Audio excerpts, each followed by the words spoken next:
नमस्कार दोस्तों। कल अंतर्राष्ट्रीय योग दिवस है। इस अवसर पर दुनिया भर में करोड़ों लोग योगासन और प्राणायाम करेंगे।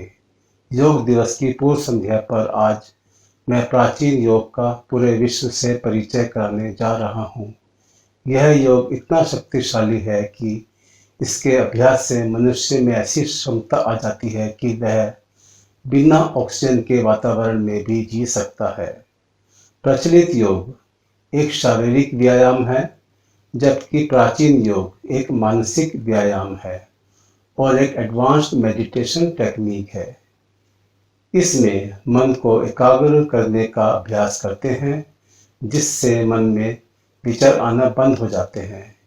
इस अवस्था में ब्रेन में ऑक्सीजन बनने लगती है और मनुष्य वातावरण से ऑक्सीजन लिए बगैर भी जिंदा रह सकता है। प्राचीन योग को भारत के ऋषियों ने हजारों वर्ष पहले विकसित किया और पतंजलि ऋषि ने करीब 3000 साल पहले इसे लिखित रूप दिया, जिसे पतंजलि योग सूत्र कहते हैं। जिसकी व्याख्या पर स्वामी विवेकानंद जी ने एक पुस्तक लिखी है। 25 वर्ष पहले मैंने अपना डिप्रेशन ठीक करने के लिए इसी पुस्तक के आधार पर योग करना सीखा। मैंने पाया कि योग करते समय मेरे सांस की गति धीमी हो जाती है, अर्थात ऑक्सीजन कंजम्पशन कम हो जाता है। 20 वर्ष योग करने के बाद मेरे सांस की गति शून्य हो गई, मतलब जीरो कंजम्पशन ऑफ ऑक्सीजन। मैं इस प्रभाव की न्यूरोसाइंस के आधार पर व्याख्या कर रहा था, मगर सफल नहीं हो पा रहा था। फिर मैंने वेदांत का अध्ययन किया और वहाँ से मिले ज्ञान को मैंने न्यूरोसाइंस के साथ जोड़ा। इससे एक नए विज्ञान का जन्म हुआ, जिसे मैंने योग विज्ञान नाम दिया है।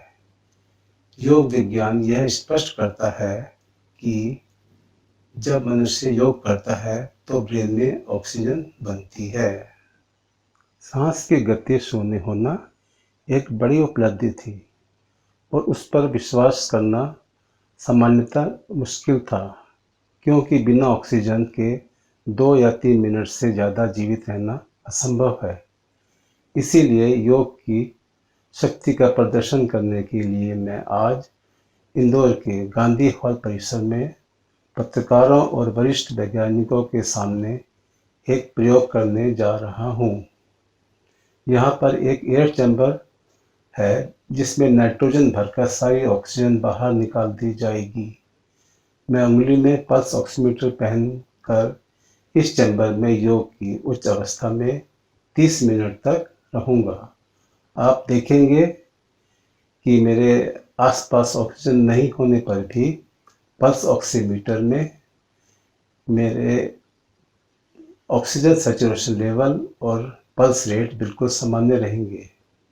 योग की इस उच्च अवस्था को पतंजलि योग सूत्र में समाधि कहते हैं।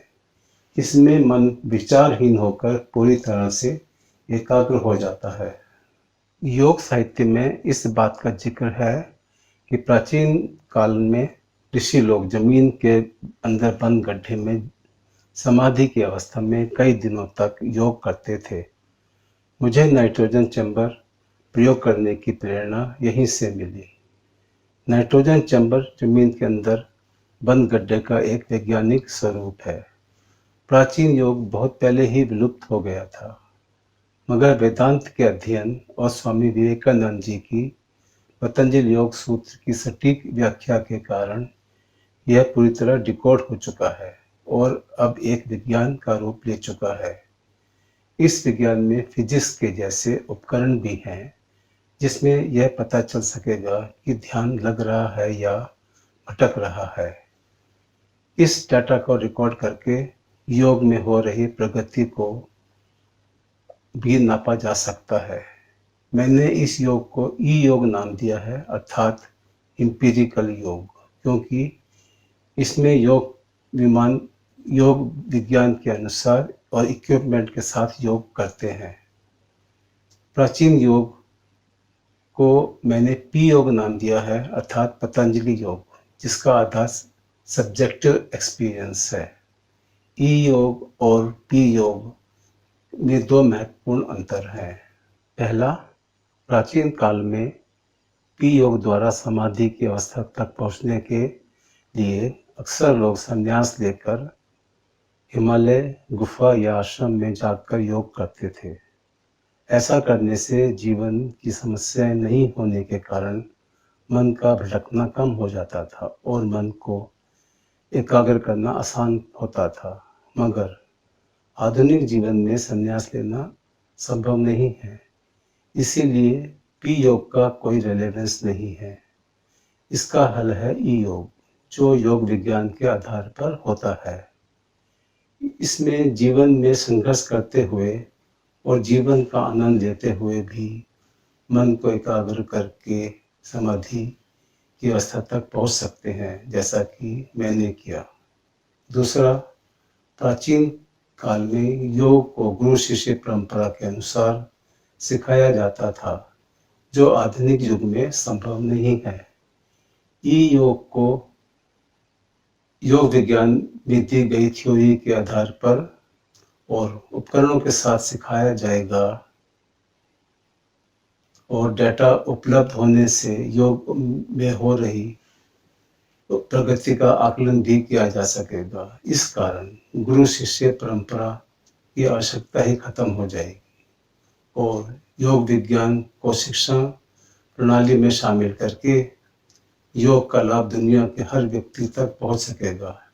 इससे बड़े पैमाने पर व्याप्त तनाव, चिंता और अन्य बीमारियों को समूल नष्ट किया जा सकेगा और मन को शांत करके जीवन की गुणवत्ता को सुधारा जा सकेगा।